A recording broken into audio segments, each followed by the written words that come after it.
Hello बच्चों, let us read this question. A uniform rod of length L is free to rotate in a vertical plane about a fixed horizontal axis through B.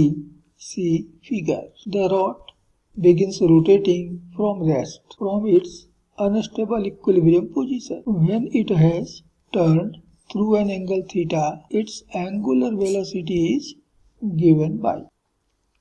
तो हमें नीचे option दिए जा रहे हैं, बताना है कि इसमें से कौन सा ऑप्शन जो है वो करेक्ट होगा। तो इस क्वेश्चन के लिए जो की कॉन्सेप्ट है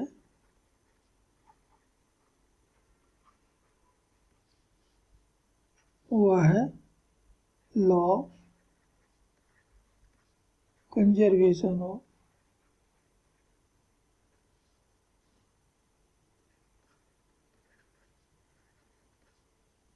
एनर्जी। तो जब कोई बॉडी फ्री फॉल करता है तो उसकी एनर्जी कंजर्व होती है, बस ये इसी पर डिपेंड करता है। तो रॉड पहले ए पोजीशन पर था और वहां से घूमते हुए ए डैश पोजीशन पर आया है।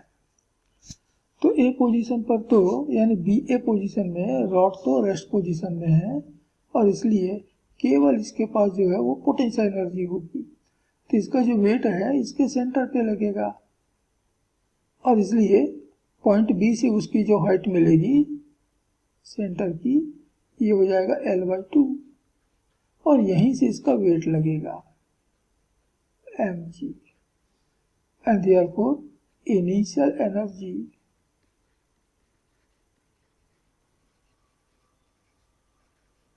ऑफ द रॉड,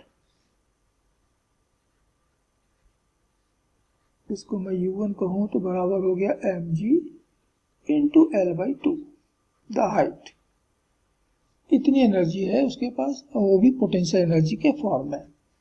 अब जब यहाँ से वो गिरना स्टार्ट करता है तो मान लेते हैं कि थीटा एंगल से गिरने के बाद उसके पास एंगुलर वेलोसिटी आ जाती है ओमेगा और इसलिए अब उसके पास रोटेशनल काइनेटिक एनर्जी होगी और उसका जो सेंटर है जहां से कि उसका वेट अप्लाई होता है mg, ये भी कुछ हाइट पर होगा। तो ये हाइट कैलकुलेट करने के लिए इस सेंटर, ये सेंटर मान लो पहले C पे था, अब ये सेंटर C डैश पे आ गया, तो C से एक परपेंडिकुलर हम इधर ड्रॉ कर देते हैं। तो ये परपेंडिकुलर मान लेते हैं D पर आता है CD। तो अब जो हाइट है वो PD के बराबर होगा। तो इतनी हाइट पर वेट mg लगा हुआ है तो इसके पास पोटेंशियल एनर्जी भी है। So at the position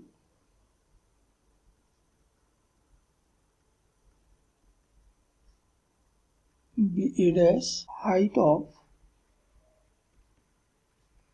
its center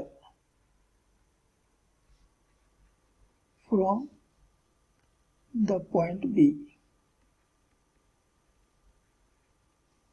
ये हो रहा है BD अपॉन BC डैश, तो ये हो गया बेस अपॉन हाइपोटेनस, तो ये हो जाएगा cos थीटा। तो BD यानी सेंटर की नई हाइट, न्यू हाइट BD, ये बराबर मिल रहा है BC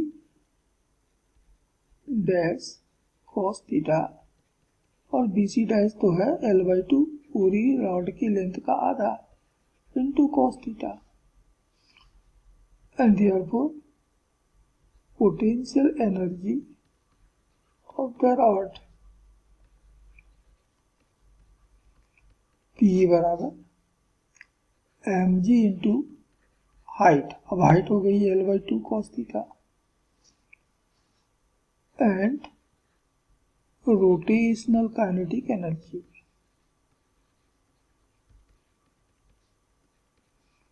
तो हो जाता है हाफ आई ओमेगा स्क्वायर। आई यहाँ पर मोमेंट ऑफ इनर्शिया है, तो मोमेंट ऑफ इनर्शिया तो हो जाएगा रॉड का ml²/3, क्योंकि अपने एक एंड के अबाउट रोटेट कर रहा है और एक एंड के लिए ml²/3 होता है moment of inertia into omega square and therefore total final energy U2 बराबर मिलेगा potential energy plus kinetic energy, दोनों का साइन।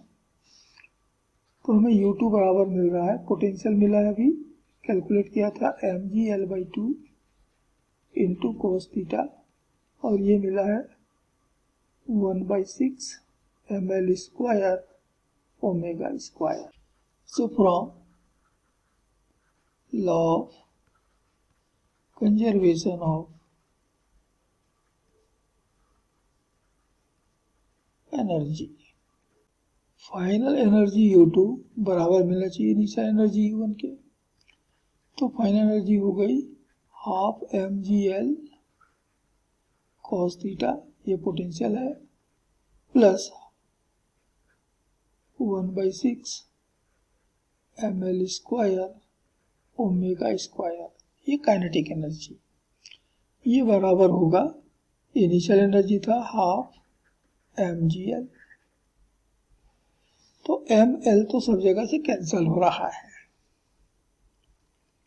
m और l, m और एक l, m और l, ये पूरा कैंसिल हो गया।